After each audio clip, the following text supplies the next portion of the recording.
Midoriya. Izuku stopped mid-sentence, turning away from his conversation with Shinso and Momo as all three turned to see the rest of 1A and part of 1B coming their way. At their head was Kirishima with Tetsu close behind. Notably, Shoto, Bakugo, Ida, and Monoma were absent. Yaoi Orozu. Man, that was awesome. You two really showed off what you could do. Ah, Kirishima. Momo smiled as the group caught up to them. Thank you for your praise. Ah, hey guys, the Verdant muttered. You're here, Takage, so I guess I'll go ahead and say it. I wanted to tell you sorry. You do. The green-haired girl blinked. Well, I didn't mean anything by the way I won our match, Izuku explained, his hand rubbing the back of his neck. I didn't know you had a healing factor until Iwas mentioned it after my match with him. If I'd known that, I would have gone about our fight differently. I mean, if you're able to regrow an eye, I would have gone for your head, which wouldn't have been nearly as embarrassing if more gruesome. Takage floundered. You didn't know I have a healing factor. No? When would I have learned you do? Kendo never mentioned it during any of our meetings. Takage let out a hard breath, running a hand through your hair. Man, you make it really hard to stay mad at you. Fine, between that and what Yanagi did to you, I guess we're even. She smirked. So, hard print, huh? Can we not mention that? Izuku asked, a blush covering his face. I'm going to get so much flack for that from my gym buddies already. I don't need it from you. 2. Midori, I need to apologize. 2. Mina said, stepping into the conversation. I overreacted for personal reasons, and took it out on you. That wasn't cool of me, and if Setsuna here isn't going to hold a grudge, then I really don't have an excuse to, either. Friends. Friends. Izuku smiled, accepting Mina's offered hand. She pulled him in, her mouth close to his ear. But if you ever start acting like the perverted grape, I will melt your balls and let you plead for death, begging for a mercy that will never come, she whispered, quickly backing away with an innocent smile. Well, I don't know about you all, but all the excitement has me worn out. I can't imagine how you guys feel having fought. It was quite taxing, Momo agreed. Say, why don't we take an excursion to dine as a group? My treat. I've got a craving for ramen if you're offering, Takage suggested. I know this great hole in the wall. You can acquire noodles from a hole within a structure. Momo blinked. That does not sound sanitary. You're so cute. Yayo Momo. Mina laughed, her and Takage leading the rich girl away by the arms. Hey, Shinso, Izuku called, stopping the other student before he could walk away. Achako and Tsuyu stopped beside Izuku, the rest of the class flowing around them. Why don't you join us? Are you sure that's alright? He asked. I mean, it's already a big group. The more the merrier. Achako grinned. Besides, Yayo Momo's paying and she's filthy rich, so we can all eat our fill. Come join us. Izuku grinned, offering his hand. Tenaya worried away at his lower lip, the straight-laced student pacing the hallways of the hospital. His movements were stiff, his arms bent at right angles at the elbows as he thought. His brother and father were inside, sharing a small meal from the hotel's vending machines. Such was incredibly unhealthy, deficient in nearly every vitamin the human body needed to function, much less the differing nutritional requirements found in the populace today, the Ida family included. But this thought took up far less space in his mind than it usually would. It's not usually our way, but I want you to take this slow. See what you can find before either of us jump headfirst into this. I just avoided getting pushed in, even if it cost me. I refuse to let that happen to you. If you find anything, I want you to tell me first. Deal. His brother's words kept bouncing around in his head, the teen trying to figure out what to do next. Unlike when he'd received Tensei's message or even when he arrived at the hospital, he could not say he knew what he would do next. If we're going to get involved, then we need to do this right, looking for information without letting our biases cloud our judgment. How was that possible? Tenaya wondered. How could Tensei think about this so calmly? The hero killer, a member of these assassins, ended his hero career early. He crippled Tensei, stole the use of his legs, and all but doomed all the people Tensei would have saved in the future. How could Tensei be so blessed about it? His entire life had been upended by this. I'm afraid that people we know are already part of this shadow war. And more than either of us could ever believe. I don't think for a moment that the assassins' known figures are only villains. These words might be the ones that stung Tenaya the hardest. In their era, heroes were the celebrities of society, some of the highest in the food chain, so to speak. They were meant to work diligently for the people without alternate agenda save supporting themselves. Yes, it would come to light now and then that some had less than altruistic reasons, and such would inevitably happen again. Some of them were even acceptable, such as Eureka's wish to support her family financially because she was not doing it for herself. But there were others who became heroes purely for the fame of it. If this was true, if there were heroes out there who became such not for others, then it was fully possible that there were those who became heroes who did so at the direction of others. Or they were recruited afterward, an even more chilling prospect, but one that was clearly possible, as his brother's attempted recruitment showed. But why is Tensei so calm about this? Tenaya hissed to himself, running a hand through his hair. What could have?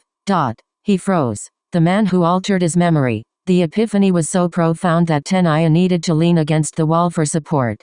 Whomever it was, the one who appeared at the end of his brother's message to correct the record must have done more than simply take his brother's memory. There must be some kind of implanted suggestion, a directive to not move against the assassins. But why go to such lengths when they could have just killed him? Unless they hoped to recruit him in the future. Tenaya felt his breathing speed up. He looked down, his hands shaking uncontrollably as his mind produced worse and worse outcomes should his theory prove true.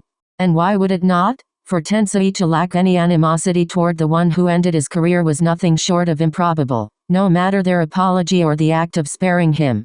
If they had a way to heal Tensei's injury, the least he could expect from them would be to demand Tensei join their ranks in return. To cripple a man, let him live in weakness, and then pull him out of it would no doubt earn his undying trust, especially if the man were to, say, not remember who crippled him in the first place, as it would be if Tenaya had never received that message. Tenaya closed his eyes, pressing his fists against the wall to force them to stop shaking. Much as he hated to admit it, his brother must be unknowingly compromised. It seemed Tenaya would be on his own. His phone dinged, Tenaya's shaky hand reaching for his pocket automatically. Eureka, Ida, where are you? The festival's over. Yayo Mamo 1. We're getting ramen W1B. You in? Warmth bubbled in Tenaya's gut as he read the message. The knowledge that he had friends that cared for him and wished for his presence coming to the surface. But that warmth quickly cooled. Knowing that he had such close friends only meant that he needed to be even more careful moving forward lest they get caught up in whatever this shadow war entailed. Unless they already are, an unwanted voice whispered. Against his will, the faces of his classmates flashed through Tenaya's mind, trying to label each as an assassin or Templar despite the fact he knew almost nothing about either side. He tried to shake the thoughts away but they stuck like glue. His phone dinged again. Eureka, Ida, I know you read my message. You okay? He sucked in a breath, steadying his hands before replying. My sincerest apologies. Eureka, my family had an emergency that required my presence. There is nothing you need concern yourself with. Please give Yaoi Orozu my regards and congratulations on her victory. I shall speak to you all in class on Monday. Eureka, KCU then. Tenaya left the interaction there, closing his messaging app before opening his browser. If he was going to learn about these assassins and Templars, he needed to search from every avenue, so he might as well start with the easiest to reach, even if he doubted he would find much there.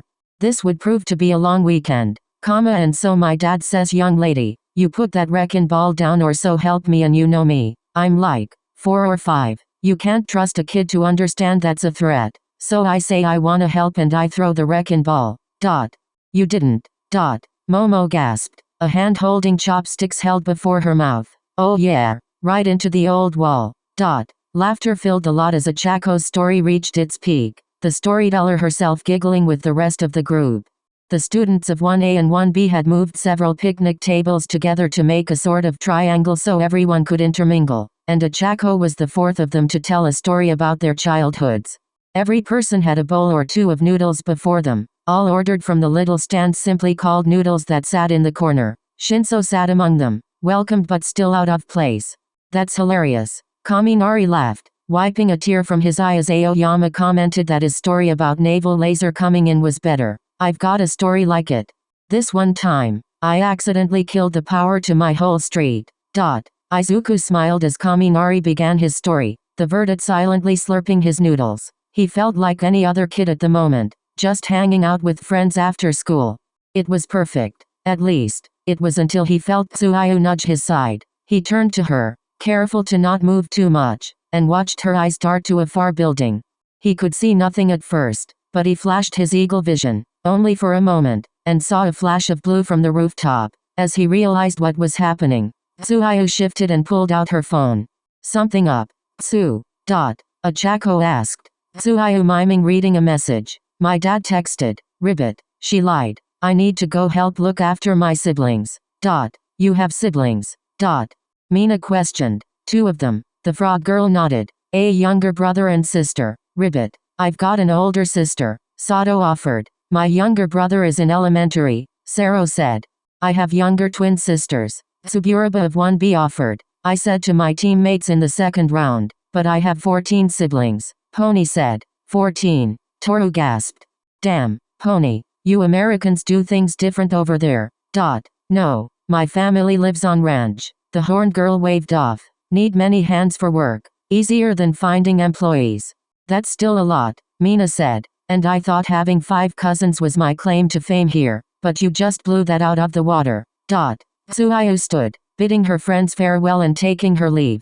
Izuku waited several minutes before checking his own phone. Ah shoot, he gasped, dragging some attention to him. I forgot to call my mom after we got out. She's probably worried sick. I need to head out. Sorry for leaving so suddenly. We do not begrudge you, Izuku, Momo said as the verdant stood. Family is important. I would do the same if I received a call from Kyo. Kyo. Toru wondered. My brother, the rich girl explained as Izuku left them behind, wishing them well until Monday as he did. He broke into a run as soon as he was out of earshot from them, working his way through back streets before reaching a dumpster. Tsuyu looked down on him from a fire escape above, Master Assassin Kasho beside her. Good, you both made it, he said, the man and student hopping to the pavement. Follow me. The dumpster hid one of the Brotherhood's portals, all 3 slipping into the portal room silently. Tsuyu's father was waiting for them, the frog girl embracing him quickly as their eyes met. Kasho smiled at the scene before raising a hand to get their attentions. Aizawa returned from the teachers' meeting and wants to debrief you both, the man said. You 2 were both highly public for today. Initiate Midoriya especially after placing in the top 4. Congratulations. By the way, that being said, people have seen what you can do, so think on that for a little before Aizawa asks you about it. I will take them, Ganma offered, Kasho offering the toadish assassin a nod in response. He led the pair of students to the changing rooms. They swapped into their green-trimmed robes before stepping out, Ganma leading them to the lounge. He wished them well, giving Tsuyu one more hug before the initiates stepped inside. Master Aizawa was there waiting for them, several papers scattered over the small table. The furniture had been replaced after Nash's outburst, but the wear that had made the original so comfortable was still in the process of being recreated. Initiates, enter, Aizawa ordered, gesturing to the couch across from him. Izuku and Tsuyu did so, sitting silently as Aizawa marked several things on one of the papers before him before handing one to each of the students. Izuku blinked. You're grading our performances from the festival. I am. Aizawa nodded. And if this were a true test, you would have come dangerously close to failing the stealth aspect. Initiate Midoriya. Aizawa leaned back as Izuku goggled at him. You are fortunate that our Assassin's Fist style draws inspiration and adaptivity from various styles across the world, making it difficult to identify by anyone who has not learned it themselves. But your use of your roped art, while highly effective, brings almost too much attention on you, especially when you allowed your ambition to overpower your reason. I don't understand, Master Aizawa, the verdant admitted. What do you mean? Aizawa took a moment, letting Izuku's tension mount as he considered the most effective way to get his lesson across. Initiate Midoriya. Why did you fight so hard to win? Why wouldn't I? The boy replied. It was the UA Sports Festival. Everyone in Japan was watching and I needed to prove that I could be a hero they could rely on in the future. And I was afraid that if I couldn't win, then you would kick me out of the hero course. While the latter point may be true for your first match, I would not have thrown you out of the course after your performances in the first 2 events. Aizawa told him. That being said, you made your point and then continued unnecessarily, showing your hand to everyone. By giving away your style, we will need to make changes to your repertoire to ensure any witnesses you may miss during your work as an assassin do not connect your abilities to whatever hero persona you develop. Within this brotherhood, you are an assassin first and a hero second, and you need to understand that. You had already considered this, had you not? Initiate Asu. Yes, Master. Tsuayu nodded. I did not throw my match with you, Erika, Ribbit, as that would have been disrespectful, but I cannot say I gave it my 100%. I am well aware that I will have internship offers from heroes who are assassins, Ribbit, so I saw no benefit in denying you, Erika, the chance to show her own skills further as she does not have such an advantage. Well answered, Aizawa said. Initiate Midoriya. Your optimal plan would have been to give Iwasa a good fight in your second match before ultimately allowing him to push you out of the ring, giving yourself a respectable loss and keeping many of your skills to yourself. It certainly would have saved you some embarrassment. Izuku felt his face flush at the memory of how his match against Yanagi ended. Beside him, Tsuayu tried and failed to stifle a mirthful ribbit. With all due respect, Master, wasn't this the perfect time for me to test myself against superior fighters before I attempt to do so in true life or death situations? If you would have answered my first question with that, then I would not be calling you foolish, the Master Assassin said. Instead, you allowed your want to succeed publicly to drive you during the festival. Assassins should not seek the spotlight unless doing so will throw off the scent of the Templars. Few manage to pull this off, Master Kayama being the foremost example. No one would consider a hero with her risque persona to be a member to such a stringent and serious organization. The other high-ranked hero assassins do not seek out the limelight but have it thrust upon them, and upon not shying away do they give the appearance that they have nothing to hide. But Midoriya, what do all these examples have that you do not? Izuku racked his brain for an answer, for a question like this could not be so obvious. Even so, there was only one answer he could find outside of their years of experience, something that he would have in time. Rather, Aizawa touched a nerve, leaving it the only logical answer. They have quirks, Master. That's right, Aizawa nodded. They can fight without their quirks to hide their identities as assassins, or else ensure no witnesses remain. You do not have such a luxury, so you need to learn how to identify when to avoid the public eye, as you should have today. I hope you don't expect me to apologize for trying to do my best, Master. Izuku's eyes hardened, his gaze unwavering. Maybe I should have bowed out sooner, but I could not have lived with myself if I didn't try to prove myself. To show those who mocked me and those who supported me alike that I could stand among my peers even without powers of my own. Izuku and Aizawa shared a staring contest for several seconds, the older waiting to see if the convictions of the younger would wither under pressure. They did not. Many have high hopes for you, Midoriya. Aizawa sighed. Curb your search for validation before you fly too close to the sun. That said, I cannot deny how you managed to defy expectations. You have the physical skills, if nothing else yet. Do either of you have anything to report? If it has not yet been decided, Ribbit, Class 1A is ready to welcome Hitoshi Shinso into our number without too many complications, Tsuayu said. From my placement in the stands for most of the matches, I witnessed no signs of any potential Templars attempting to recruit other students to their way of thinking, Ribbit. In addition, I believe Shinso would be a good addition to our number, Izuku suggested. He reminds me of myself from before the Brotherhood recruited me. He has the potential to be an excellent hero if nothing else, but I know how difficult it is to find informants in hero schools. Recruiting Shinso would give us one more perspective we would not have otherwise. I believe we would need to move quickly to, at the least, ensure the Templars do not reach for him. I fear what they could do with a brainwashing quirk. I will look into the matter, Aizawa promised. However, he will not be joining your class. Instead, the staff will take the weekend to deliberate on which student of 1B will transfer to 1A, allowing Shinso to fill that vacated seat. That is our process. Izuku deflated. He'd been looking forward to having lessons with the purple-haired student. Now then, it is time we discuss how we will move forward. Internships will come quickly for you both, but not so quickly as to catch us by surprise. You will each receive several offers from assassins in the hero industry, but other offers may be inevitable. You are not forced to intern with an assassin. though it is preferable, and we will have the time to help you weed out any offers you receive from suspected Templars. The schedule is as follows. You will have the next week to recover and consider possibilities for your hero names. Any internship offers you have been given will be handed to you on Friday. This gives any who lose interest throughout the week to pull their offer, and you have the weekend and some to consider which would be best for you afterward. You may discuss anything with your fellow assassins here and they will gladly help in any way they can. Internships will last for 1 week starting the following Monday. Questions. I suppose our training schedules will have to change depending on who we intern with and any other student we end up working with. Izuku ventured. That is correct. Aizawa nodded. You have both seen a sliver of the darkness our world can hold, but the crimes heroes handle are different than those you will see, or commit, as assassins. You cannot fight the same way and the public will be watching, though not in the same way they watched the sports festival. In this aspect, initiate Midoriya. You will need to vary your arsenal, to separate Midoriya the hero student and Midoriya the assassin.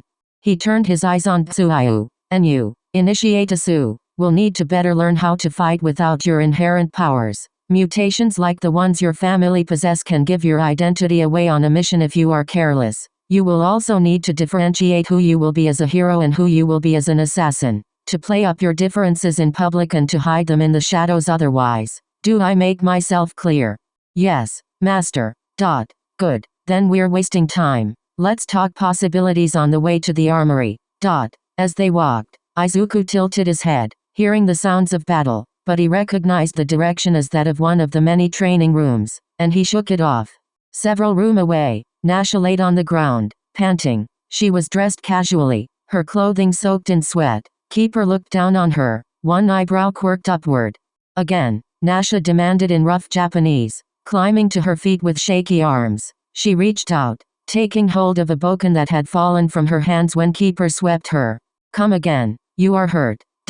Keeper said, repeating himself in Japanese with the same system they had been working on. You need to take a break. Fuck that, Nasha spat, using language Keeper was sure Nekoi had taught her. My brother prisoner, cannot stop. She charged forward, Keeper sidestepping her attack with barely a whisper. His foot shot out, catching her by the ankle. Nasha hit the tatami mats with a whomp. You would get yourself killed like this. Keeper told her, again repeating himself in Japanese. If you want to fight with assassins, to become an assassin, then you need to cut off your emotions. There is nothing you can do until you reach that point. Nasha curled in on herself, tears prickling the corners of her eyes as she pictured Simon in a cell somewhere, possibly being tortured or worse, and she was here, powerless to save him. Her body ached, her bruises sending flashes of pain with each movement, and her clothing clung to and rubbed the welts she had underneath. Keeper knelt, offering a hand. Let's so see Medic Faye, he said. The young woman did not respond. Nasha. She surged upward, tackling the assassin. Keeper was caught off guard, losing hold of his own bokken as her shoulder slammed into his solar plexus, knocking the wind out of him. He landed hard on his back, Nasha rolling him over as she took one of his arms in hers, pinning him down. Yield. She asked, using her superior muscle mass to hold the man down. Keeper bit out a laugh. Maybe you've got more fire than I thought. He said, only to roll them over, reversing the pin onto her. But I've still got more experience than you do. She scowled, tapping out. Keeper released her. Cannot go faster. She questioned, trying to stay with her limited Japanese. No other way. There are a couple. Keeper admitted we don't have access to one. Templar technology, that, and liable to break your mind if not done right. The other is, less risky but comes with its own downsides. Give to me. You're sure? Yes.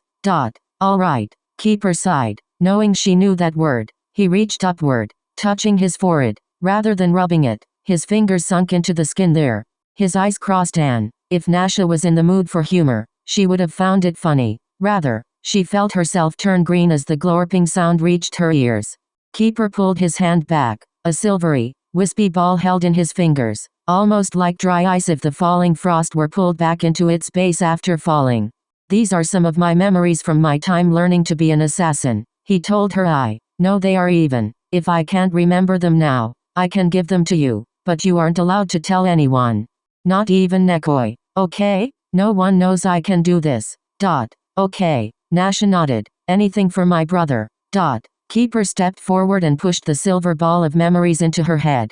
Nasha went cross-eyed as they played through her mind, implanting the knowledge but not the muscle memory. Not only that, but the lessons were given in Japanese and came with the understanding, giving her a boost to her language learning. She blinked after a minute, raising her bokken into a much more polished stance. Let's get started. Keeper smiled, raising his own practice sword. Begin. Momo sat alone in her room, an engineering textbook open on her desk as the girl formed each part of a motorcycle's engine, trying to recognize how the makeup and size of each piece affected her energy and if she would be able to create them all at once, ideally together, concurrent, and in order. It was difficult, but she knew that pushing her limits outside of classes would be the only way she could stay ahead of her classmates. All Might's words resonated in her head, reminding her that her fellow students would not remain stagnant and that she could not either. A soft knock came from her door, having to repeat it a second time, stronger, before she noticed. Yes. She asked. The door is unlocked. With the silence of regularly oiled hinges, the door opened to reveal her father. He was dressed in a rarely seen regalia consisting of a long suit trimmed in red, white, and gold. A red cross was embroidered upon the right breast over his heart and atop his head sat a dark, tricorn hat also trimmed in gold. Momo perked up, remembering when last she had seen him dressed this way. He had promised that he would explain it when he believed she would understand. She had been put out, thinking herself ready then, but he had been insistent and she had ultimately acquiesced to his wishes. Momo, my daughter, Kanari said, leaning on his ruby-capped cane. There was a wan smile across his lips as he took in the relative chaos that had become her bedroom desk, the polished wood and flooring covered in the various engine parts. You have been busy. I must be prepared for everything, she responded. I hope to push myself to the point where I may one day create a vehicle. If possible, it may save many lives throughout my career as a hero. If it saves even one, then the time will have been worth it. You are always thinking about others. I admire you, Momo, for your altruism and your optimism, and I hope you cling to that. Has something happened? Momo asked. Well, yes and no. He gestured, a manservant bringing forward an outfit on a rack. It was similar to the one her father wore but more feminine, sized to fit her. I recall I told you I would explain the meaning of these clothes, and I intend to fulfill that promise to you. Please, put these on and meet me in the foyer. There, you will learn everything. Sure, the girl replied, taking in the quality of the outfit. She could tell from a glance that the materials were expensive, so the outfit itself, most likely a uniform of some sort, must hold far more value than simple money. The manservant bowed and closed the door, giving the heiress the privacy she needed to change. A few minutes later found Momo now dressed in the outfit, its coattails swishing through the air with every step. The cloth flowed in a way Momo, with her vast vocabulary, found difficult to describe, causing her to conclude that its sheer quality must be the result of some quirk. She approached the door to the foyer, head high and without nervousness despite how sure she felt she should have such. She knocked. Enter. Momo stepped inside only to come short. The foyer looked nothing like she remembered, a table having risen out of the floor and the walls, usually decorated with expensive artwork, were bare without evidence that they had ever been covered. The long table was covered in a white tablecloth, also embroidered with a red cross, and an empty chalice sat before each place. Her father stood at the head of the table, her mother at his right hand. Many others were there in the room, each dressed in their own similar outfit, and most she recognized by face if not by name. Her aunt and uncle Shiozaki were there, alongside the moguls of various industries along the table to her left.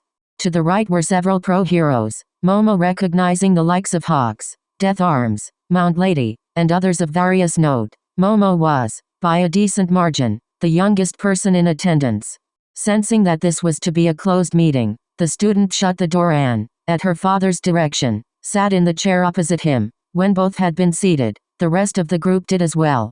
Momo, my daughter, Kanari began, your mother and I have raised you in a particular manner, in the same way we were raised, in the hopes that one day we could reveal to you the universal truths of the world. I believe you are ready to hear them, to learn of their significance, and to accept them into your very being like the rest of us who sit around this table. Are you ready?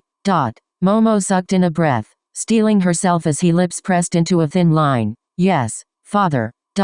Then I will tell you the story, or, at least, the situation at present. For centuries, various groups have argued and warred in the name of bringing about world peace, but none have succeeded. Each and every one has died off in the wake of the next movement that disagreed with them, all but two. These two have known each other since time immemorial, biting and hacking at each other in their ultimate goal. It pains me to say that this fight continues even today. My daughter, we are but one small contingent of one of these groups. Before you are assembled many of the upper echelons of the Japanese Rite of the Templar Order. We have each dedicated our lives to the goal of unifying the world in peace and prosperity, of ridding ignorance, violence, hatred, and dissent from the human race, to bring about an everlasting era of peace, to create a world where no one need fear the shadows, a world where petty differences do not tear the world apart at the seams. Such is already a lofty goal, is it not? Is this not something you can see yourself wishing for? That. Momo swallowed, suddenly finding her throat dry. Such a world sounds like a utopia, father. It sounds impossible. A city on a hill alone is difficult to maintain, much less to spread it over the whole world, he agreed. Even so, we have the means, the resources, and the members to achieve it, or, we would, if it wasn't for them. Father, you mentioned another group, Momo prompted, correctly following the turn of the conversation. Are they? Yes, Canary sighed. Our brother, if you will, but only in so much brotherhood as there was to be seen between Cain and Abel, the group that has stymied our attempts at world peace over the millennia, that has, through their meddling, destroyed whole cities, torn countries apart, and turned brother against brother in horrid war. They stalk the shadows of the alleys and the night, hiding themselves from law and morality in their own sick, hypocritical sense of justice and free will.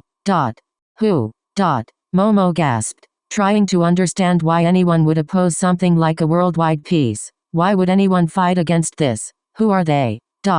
They, Okame began, are the Brotherhood of Assassins. There was a hiss in her voice, the name alone sending a shiver down Momo's spine. Her eyes turned to take in every person around the table, and the unemotional frown on Hawk's face was the closest any of them got to neutrality. The more emotional were openly scowling, teeth bared and the fire of painful memories smoldering in their eyes. Okame herself reached up, her fingers running down the length of white hair that contrasted so much from the rest of her dark locks. They care not for order or peace. They care not about guilt or innocence. They care only to stain their blades with the blood of those in our cause, claiming that the unwashed, uneducated masses alone can lead the world into prosperity. Mother, have they? Momo could not finish her question. The idea alone of a shadow reaching out and ending the life of her mother or father dropping a boulder in her gut. They have, Okame answered. We cannot say the Templars are without their unsavory methods, but shortly after you were born, an assassin broke into our home. He slew your grandparents and dozens of workers in his quest for us. I found him in your nursery, staring down at you, blood-stained blade in hand dripping red over the carpet. He came for me when I screamed, and you can see here what the terror and stress of the night did to me. Your father stabbed him in the leg 3 times, but he still managed to escape. The police never caught him. Momo felt herself shaking, a long thought-dreamed memory of cold, blue eyes flashing through her mind. Even that could be her imagination, but something told her that it was real. She set her hands on the table, her fingers closing in to keep them from shaking. Momo looked up, slowly, to see the look in her father's eyes. "And these assassins," she muttered. "They're here? They're still killing? How? Our orders have been around for a long time." Death Arms grunted. "It shouldn't be a surprise that both have people everywhere.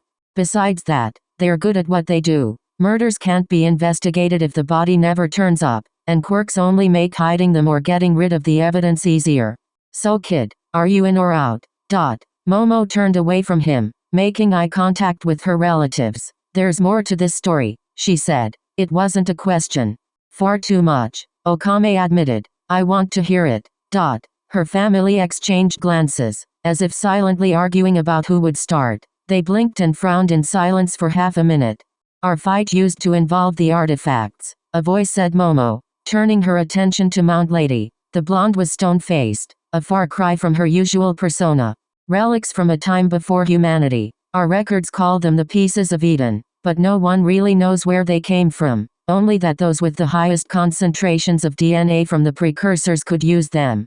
They were few and far between even back then. It seems like no one can use them anymore. She looked up. Not since the dawn of quirks. That damn era. One of the moguls growled, man with the head of a jackal. Momo recognized him as the CEO of a company that made body care products for people with mutation-style quirks. We had the assassins on their last legs worldwide. We were ready to bring the world to heal for the sake of humanity. And then one child in China of all places started to glow and the whole planet went upside down. The assassins grew in numbers during the anarchy. The pieces stopped working. And we're back to square one. His clawed nails bit into the table, carving gashes through the tablecloth and into the wood as he snarled. We were so close. Calm yourself. Dr. Hyde, Canary ordered, giving the man a warning look before turning back to his daughter. Momo, I will tell you more about the precursors in our own time, but they are gone and only their artifacts have any bearing on today, and only so little anymore. The important question is, will you assist our cause? Our family? The assassins will target you no matter what, but we can help protect you. Will you join the Templar Order? Momo Yaoi Orozu. Canary lifted his right hand to show the thick ring that graced his finger. Its base was pure silver, its face decorated with the same red cross that adorned the clothing of every person in this room. The man brought his other hand up and placed 2 fingers on it, using his quirk, forgery to create an exact replica of the ring. He set this new ring on the table, Okame using her quirk, Bloom to manipulate the wood to push the ring until it sat before their eldest child. Momo stared at it, worrying at her lip. Her eyes rose slowly, finding this group, this council, watching her. Shaky hands reached forward, taking the ring into her hold.